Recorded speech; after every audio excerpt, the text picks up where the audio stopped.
Hello friends. तो आज हम पढ़ेंगे शॉर्टेस्ट जॉब फर्स्ट एल्गोरिदम और इसका हम प्रीएम्प्टिव एल्गोरिदम पढ़ेंगे। प्रीएम्प्टिव मतलब अगर कोई भी प्रोसेस आता है तो वो जो एग्जिस्टिंग प्रोसेस है उसको वो बीच में इंटरप्ट कर सकता है, तो इसको हम बोलते हैं प्रीएम्प्टिव शॉर्टेस्ट जॉब फर्स्ट। तो यहाँ पे देखिए हमारे पास है process P1, P2, P3 and P4।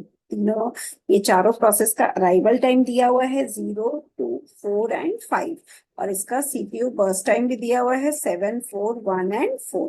अब क्या होगा, initially there was only process P1, तो हम P1 को पहले एग्जीक्यूट करेंगे। अब ये जो प्रोसेस है ये एग्जीक्यूट होगा, तो जैसे ही प्रोसेस P2 आ जाएगा, यहाँ पे देखिए प्रोसेस P2 यहाँ पर आ गया है, इसका अराइवल टाइम है 2, तो ये यहाँ पर प्रोसेस P2 एंट्री करता है। तो अब क्या है, इस प्रोसेस P1 इसका रिमेनिंग टाइम कितना है, 7 - 2, मतलब रिमेनिंग टाइम हो गया 5। तो ये 5 बड़ा है कंपेयर टू दिस 4, तो हमें क्या करना है, P1 इसको इंटरप्ट करना है और P2 का एग्जीक्यूशन स्टार्ट करना है। अब ये P2 एग्जीक्यूट होगा 2 सेकेंड्स के लिए, बट जैसे ही ये 4 पे आएगा तो यहाँ पे प्रोसेस आ गया P3। तो P3 का जो एग्जीक्यूशन टाइम है वो है 1 सेकेंड, और इसका जो execution time remaining execution time है वो है 2 सेकेंड्स। तो ये P3 क्या करेगा, P3 इसको बीच में इंटरप्ट करेगा और P3 का एग्जीक्यूशन स्टार्ट हो जाएगा।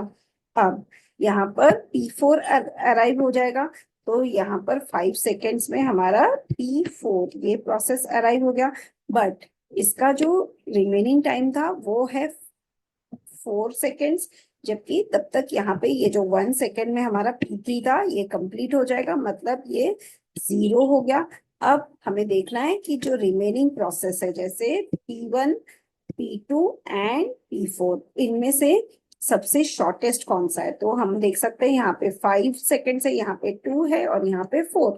तो हम क्या करेंगे, सबसे पहले ये P2 को एग्जीक्यूट करेंगे बिकॉज इसका रिमेनिंग टाइम है 2 सेकेंड्स, तो यहाँ पे P2 एग्जीक्यूट हो जाएगा। इसके बाद इसका सीपीयू साइकिल कंप्लीट हो जाएगा, इसका रिमेनिंग टाइम 0 हो जाएगा। फिर हमें देखना है कौन सा शॉर्टेस्ट है। अब यहाँ पे P4 सबसे शॉर्टेस्ट है, तो हम P4 को एग्जीक्यूट करेंगे 4 सेकेंड्स के लिए, फ्रॉम 7 to 11। फिर हम एग्जीक्यूट करेंगे P1 को फ्रॉम 11 to 16, जो हमारा रिमेनिंग 5 सेकेंड्स का बर्स्ट टाइम था। तो इस तरह से हमारे सारे प्रोसेस एग्जीक्यूट हो जाएंगे। अब हमें निकालना है एवरेज वेटिंग टाइम। तो एवरेज वेटिंग टाइम क्या है कि प्रोसेस P1 ये पहले 0 पे स्टार्ट हुआ, तो इसका जो बीच बीच का जो वेटिंग है इसे भी हमें कंसिडर करना पड़ेगा। पहले ये 0 पे आया तो यहाँ पर तो 0 हो गया। इसके बाद ये P1 यहाँ तक रुका था फ्रॉम 2 to 11, मतलब कितने सेकेंड्स तक, फ्रॉम 2 to 11 9 सेकेंड्स, तो ये इसका वेटिंग टाइम हो गया 9 सेकेंड्स। अब हम देखते हैं प्रोसेस P2, इसका अराइवल टाइम है 2, और ये एग्जीक्यूट हुआ है कहाँ से, 2 से 4, और फिर यहाँ पे ये रुका है 1 सेकेंड, तो ये जो 1 सेकेंड इसका रुका है ये इसका वेटिंग टाइम हो गया।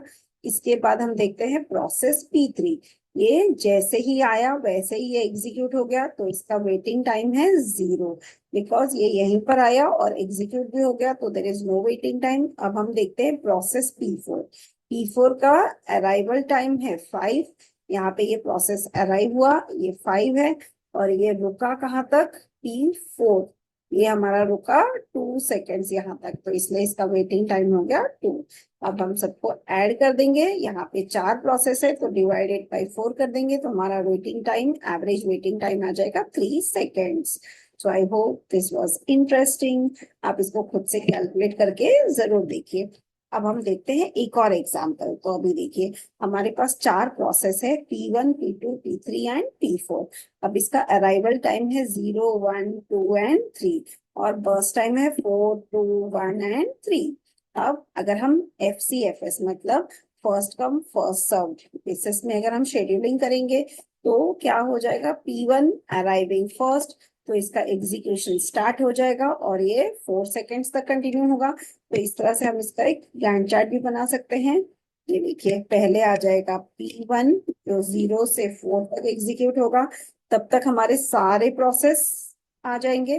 तो ये क्या होगा, सेकंड हमारा P2 एग्जीक्यूट होगा up to how many seconds, 2 seconds. फिर ये 4 to 6 हो जाएगा, इसके बाद हमारा P3 एग्जीक्यूट होगा, ये एग्जीक्यूट होगा 1 सेकेंड के लिए, मतलब 7 हो जाएगा। इसके बाद हमारा P4 एग्जीक्यूट होगा, P4, तो ये P4 एग्जीक्यूट होगा 3 सेकेंड्स के लिए, मतलब 7 से लेकर 10 तक। तो इस तरह से हमारा गैंट चार्ट बन गया। अब हमें इनका जो वेटिंग टाइम है उसको कैलकुलेट करना है। तो अगर वेटिंग टाइम को हम देखेंगे तो प्रोसेस P1 का तो वेटिंग टाइम है 0, प्रोसेस P2 का वेटिंग टाइम है, ये 1 पे आया, 4 पे एग्जीक्यूट हुआ, मतलब 4 - 1, ये हो जाएगा 3। P3 का है 6 पे एग्जीक्यूट हुआ और 2 पे आया था, तो ये हो जाएगा 6 - 2 हो जाएगा 4। अब P4 ये 7 पे एग्जीक्यूट हुआ बट आया था 3 पे, सो 7 - 3 ये भी हो जाएगा 4। तो इस तरह से सबका वेटिंग टाइम निकल गया। इन सबको ऐड करके हमें डिवाइड बाई 4 करना है। तो ये देखिए 4 + 4 + 3 हो जाता है 11 डिवाइडेड बाय 4। तो हमारा एवरेज वेटिंग टाइम आ गया। ये देखिए हमने यहाँ पे ये एवरेज वेटिंग टाइम निकाल दिया। इस तरह से आप बाकी चीजें भी कर सकते हैं, जैसे एवरेज टर्न अराउंड टाइम, कि मतलब कौन से टाइम में प्रोसेस को सबमिट किया और कौन से टाइम में ये कंप्लीट हुआ, इसको हम बोलते हैं टर्न अराउंड टाइम। तो अब यहाँ पर अगर हमें टर्न अराउंड टाइम निकालना है तो हम क्या करते हैं, प्रोसेस P1 0 पे आया और 4 पे कंप्लीट हुआ, तो टर्न अराउंड टाइम हो गया 4 सेकेंड्स। यहाँ पे P2 हमारा 6 पे कंप्लीट हुआ, 1 पे आया और 6 पे कंप्लीट हुआ, तो इसका हम टर्न अराउंड टाइम निकाल सकते हैं 5 सेकेंड्स। अब P3 जो कि आया 6, आया था 2 पे और एग्जीक्यूट हुआ 7 पे, तो ये 7 पे ये कंप्लीट हुआ इसका एग्जीक्यूशन, तो ये 7 - 2 हो जाएगा 5। तो इसका भी टर्न अराउंड टाइम हो गया 5। अब प्रोसेस P4, इसका हम टर्न अराउंड टाइम कैसे निकालेंगे, ये 3 पे आया था और 10 पे ये कंप्लीट हुआ, सो 10 - 3 हो जाएगा 7 सेकेंड्स। तो इन सबको आपको ऐड करके डिवाइडेड बाय 4 करना है, तो आपको मिल जाएगा 16.5 सेकेंड्स। तो इस तरह से हम टर्न अराउंड टाइम निकाल रहे हैं FCSS। अब यही सेम क्वेश्चन को अगर हम यूज करते हैं preemptive scheduling, that to shortest job first, तो आप कैसे करेंगे। तो इसके लिए आपको क्या करना है, फिर से गैंट चार्ट बनाना है। तो मैं इसको आधा बनाती हूँ जिस तरह से मुझे ना इसको यूज करने में आसानी हो। तो अब मैं क्या करूंगी, प्रोसेस P1 ये अराइवल टाइम है, यहाँ पे लिख देती हूँ प्रोसेस P1, यहाँ पे अराइव हो गया तो इसका एग्जीक्यूशन स्टार्ट हो जाएगा। ये यहाँ पर ये एग्जीक्यूट होगा P1, लेकिन जैसे ही 1 होगा तो वैसे ही दूसरा प्रोसेस यहाँ पर आ जाएगा, दैट इज P2। तो अब हमें क्या करना है, इसका रिमेनिंग टाइम, इसका है ना, इसका रिमेनिंग टाइम हो जाएगा 3 सेकेंड्स और ये है 2 सेकेंड्स, तो शॉर्टेस्ट कौन सा हो गया 2। तो हम क्या करेंगे, इसको स्टॉप करेंगे और P2 को एग्जीक्यूट करेंगे। अब एग्जीक्यूशन के बाद नेक्स्ट ये प्रोसेस आ जाएगा, यहाँ पर आ जाएगा P3, 3 अराइव हो जाएगा। अब ये जो P3 है इसका रिमेनिंग टाइम है 1 और इसका भी बर्स्ट टाइम है 1, मतलब हम इसको कंटिन्यू करेंगे, P2 को हम कंटिन्यू करेंगे फॉर 1 more सेकेंड। अब ये P2 कंप्लीट हो जाएगा तो अब हम देखेंगे तब तक हमारा प्रोसेस P4 ये भी अराइव हो जाएगा यहाँ पर, प्रोसेस P4। तो इसका फर्स्ट टाइम है 3 सेकेंड्स, मतलब शॉर्टेस्ट हमारा है P3।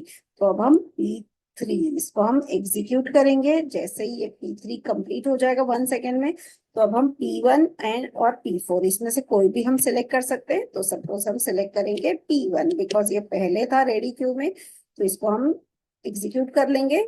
तो ये टाइम हो गया 0, ये 1, ये 2, ये 3, यहाँ पे हो गया 4। अब 4 के बाद 3 सेकेंड्स मतलब 7 और फिर 7 के बाद 3 सेकेंड्स मतलब 10। तो यहाँ पर हम P4 को कंप्लीट कर लेंगे। तो हमारा सारे प्रोसेस एक एक करके कंप्लीट हो गए। अब हमें क्या निकालना है, वेटिंग टाइम। तो वेटिंग टाइम के लिए हमें देखना है कि प्रोसेस कब अराइव हुआ और कितने टाइम के बाद, इस बीच बीच में कितना टाइम रुका है। तो प्रोसेस P1 इसका इनिशियल वेटिंग टाइम था 0, इसके बाद यहाँ पर ये यहाँ से यहाँ तक रुका है, मतलब 3 सेकेंड्स, तो ये 3 आ जाएगा वेटिंग टाइम फॉर P1। अब लेते हैं P2। P2 क्या है, इट 1, उसका अराइवल टाइम है 1 और ये एग्जीक्यूट भी हो गया, मतलब इसका भी एग्जीक्यूशन मतलब वेटिंग टाइम हो गया 0। अब लेते हैं P3। ये आया था टाइम 2 पे और एग्जीक्यूट हुआ 3 पे, तो इसका वेटिंग टाइम हो जाएगा 3 - 1 दैट इज 3 - 2 दैट इज 1। अब हम देखते हैं P4। तो P4 का अराइवल टाइम है 3 और एग्जीक्यूशन टाइम है 7, तो 7 - 3 हो जाएगा 4। तो इन सबको डिवाइड बाय 4 करना है बिकॉज देयर आर 4 प्रोसेस। अब आप इसको ऐड कर लीजिए, 4 + 4 हो जाएगा 8/4, तो इसका एवरेज वेटिंग टाइम आ जाएगा 2 seconds. So I hope this was interesting. अब हम छोटे मोटे फॉर्मूलाज भी देख लेते हैं, जैसे कि determining the length of next CPU burst. तो it can only estimate the length, मतलब हम जो नेक्स्ट सीपीयू बर्स्ट है इसका हम लेंथ सिर्फ एस्टिमेट कर सकते हैं, एग्जैक्ट लेंथ हमको पता नहीं होता है। तो देखिए Tn is the actual length of nth CPU burst और Tn-1 is the predicted value of next CPU burst. तो ये होता है अल्फा बिटवीन 0 to 1। तो यूजिंग दिस इक्वेशन हम जो नेक्स्ट सीपीयू बर्स्ट है वो हम फाइंड आउट करते हैं कि उसका लेंथ क्या हो सकता है। Tn-1 is equal to alpha Tn plus 1 minus alpha Tn। ऐसे करके हम इसका नेक्स्ट सीपीयू बर्स्ट का लेंथ फाइंड आउट कर सकते हैं। और ये देखिए हमारा प्रिडिक्शन और ये एक्चुअल, तो इस तरह से हम यूज कर सकते हैं। और नेक्स्ट वीडियो में हम पढ़ेंगे priority scheduling. So I hope this video was interesting. Thank you.